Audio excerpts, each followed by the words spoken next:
Hello Patreon people, Professor Moptop here. Welcome to our weekly update. Hope everyone is fantastic and wonderful. Keep it down please because the cats are sleeping and we definitely don't want to wake them up. In this week's mailbox, you will be getting count them, four cool hunks of audio about two songs from the White Album by request. The first one that you're going to hear about is about Rocky Raccoon, a personal favorite of mine. I had a cat named Rocky once for a very long time, named after the Beatles song.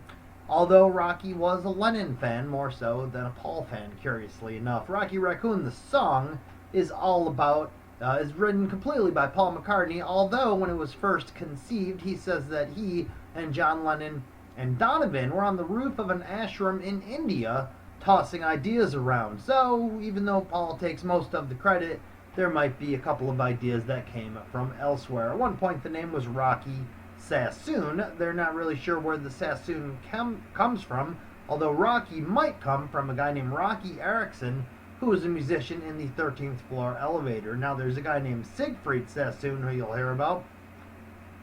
There's also Vidal Sassoon. If they don't look good, you don't look good, or if you don't look good, we don't look good. They're not exactly sure where the Rocky Raccoon came from. There's all kinds of cool speculation.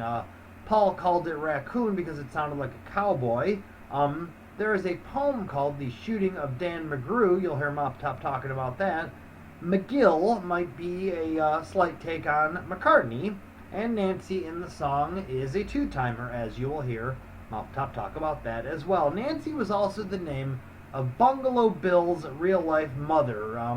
I'm not sure if I've sent you, fine, wonderful people, the audio on the continuing story of Bungalow Bill. If not, that just might be coming shortly. There's also a cool story about Paul McCartney and a drunken doctor, and Gideon, who leaves his Bible behind. And that's just part one of the song.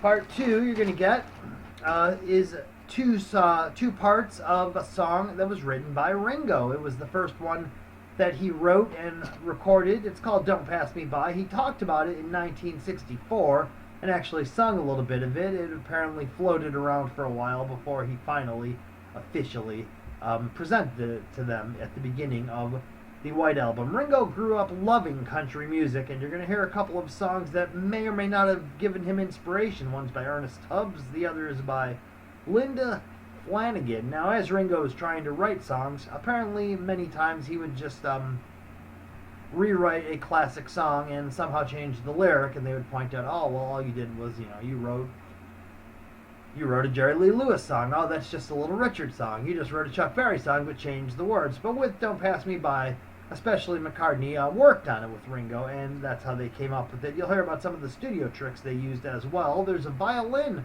on the song, and the guy who played the violin wasn't real happy about the ending. You'll hear all about that as you check your WeTransfers that will be coming in your email. Thank you so much, as always. In 1965 in music world, I've been slowly and meticulously doing something every single day. So far, November has been very good each and every single day. Some days are really productive, other days not as much, but there's a bit of something, and something is better than nothing. I spent all this week on the Dave Clark 5, which I'm just about done with. I'm going to double check my work and then put them to bed. I did all the singles in the UK and the US, as well as the album that came out in the UK and the many albums that came out in the US. They really were focusing on trying to become the next Beatles, especially in the United States. In 1965 was a very interesting year for music, as I've said a million times, and the Dave Clark 5 was one of the more popular bands,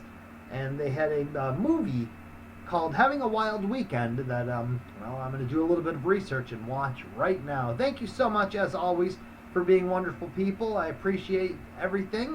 If you ever have any questions or comments, please let me know. Otherwise, it is I, Professor Moptop, saying Happy Thanksgiving. Be happy and be safe.